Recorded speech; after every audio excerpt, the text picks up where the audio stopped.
Sri Lanka will face England for the second T20 between the two sides on the 24th of June at Sophia Gardens in Cardiff.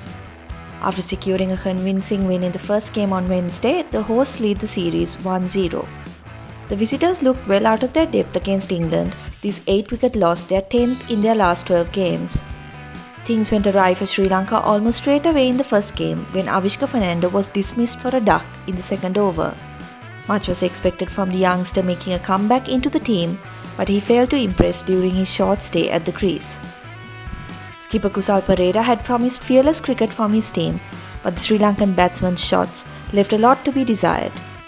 Danushka Gunatilaka was the only man who looked in fluent form from the word go, but he threw away the start he got with a rash shot to signal another batting collapse.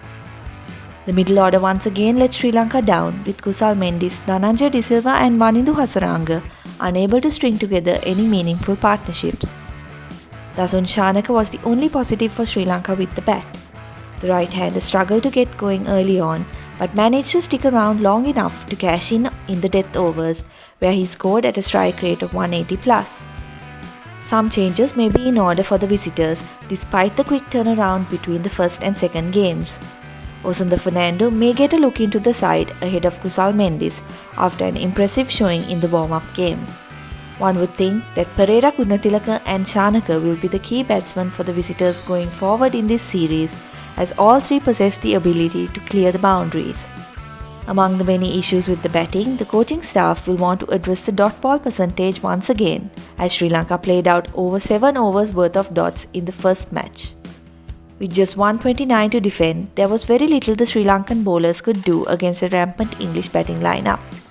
The bowlers posed no threat to Jason Roy and Jos Buttler, with Nuwan Pradeep in particular looking flat and wayward.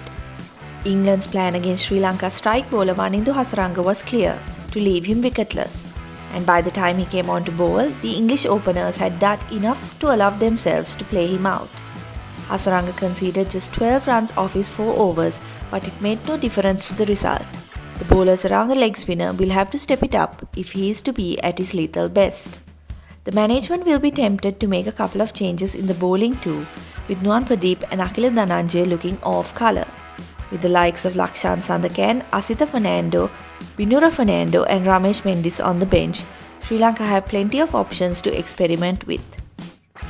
Sri Lanka probable 11: Avishka Fernando, Danushka Gunatilaka, Kusal Perera, Osunda Fernando, Dhananjaya De Silva, Dasun Shanaka, Wanindu Hasaranga, Isuru Udana, Dushmantha Chamira, Akila Dhananjaya and Asitha Fernando.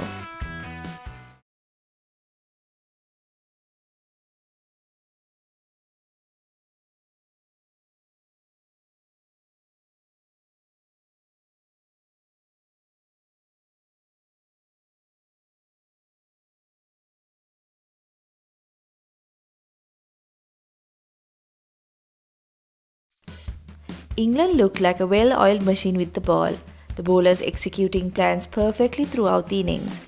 Mark Wood was particularly impressive with the pace he was able to generate, while Adil Rashid operated with customary guile. With the bat, it was all about the openers, as Jason Roy and Jos Buttler looked well at ease against the Sri Lankan bowlers. Both played with freedom, perhaps helped by the under-par target they were chasing. The hosts were not really tested in any area during the first T20 international and will likely stick to the same playing 11 unless there are any injury worries. England probable 11: Jason Roy, Jos Buttler, David Malan, Johnny Bairstow, Owen Morgan, Liam Livingstone, Sam Curran, Chris Wokes, Chris Jordan, Adil Rashid and Mark Wood. Forecasts suggest that there will be a few showers in Cardiff on the 24th, so don't be surprised if there are a few interruptions to the game. The pitch should play similar to how it did in the first T20, with enough in it for both bowlers and batsmen. Sri Lanka will definitely have a point to prove after a disappointing performance in the first game, but will need to turn things around quickly if they are to challenge England.